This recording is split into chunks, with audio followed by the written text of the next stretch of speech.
খালা, পাখির নামে তোমার নাম কে রেখেছিল জানি না। সবুজ তোমার খুব পছন্দের রং ছিল, আর পাখির মতোই মিষ্টি ছিল তোমার কণ্ঠস্বর। আদর কাতর এক বালকের বিস্ময় ছিলে তুমি।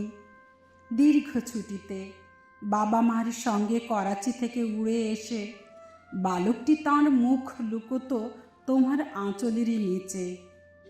কি লাবণ্য ছিল তোমার ফর্সা মুখে, আর হাসিতে ছিল মধু। গ্রাম বাংলার নারীরা বুঝি এরকমই লক্ষ্মী হয়।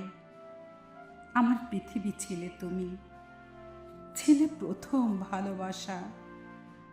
সবুজ তোমার খুব পছন্দের রং ছিল।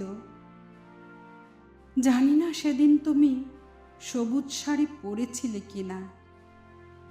যখনই তোমার কথা ভাবি চোখে ভাসে শুধু সবুজ আর সবুজ। স্বদেশের শস্য শ্যামল প্রান্তরের মতো, বৃক্ষের সতেজ চঞ্চলতার মতো, তোমার নামে নাম রূপসী পাখির মতো সবুজে সবুজ। আহা, সহস্র সবুজ।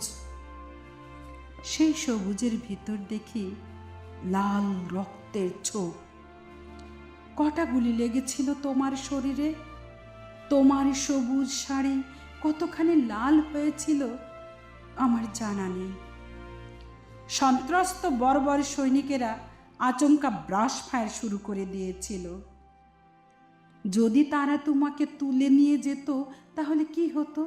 তুমি কি বেঁচে থাকতে অর্থহীন বীরাঙ্গনা খেতাব নিয়ে, নাকি আত্মহননের পথ বেছে নিতে?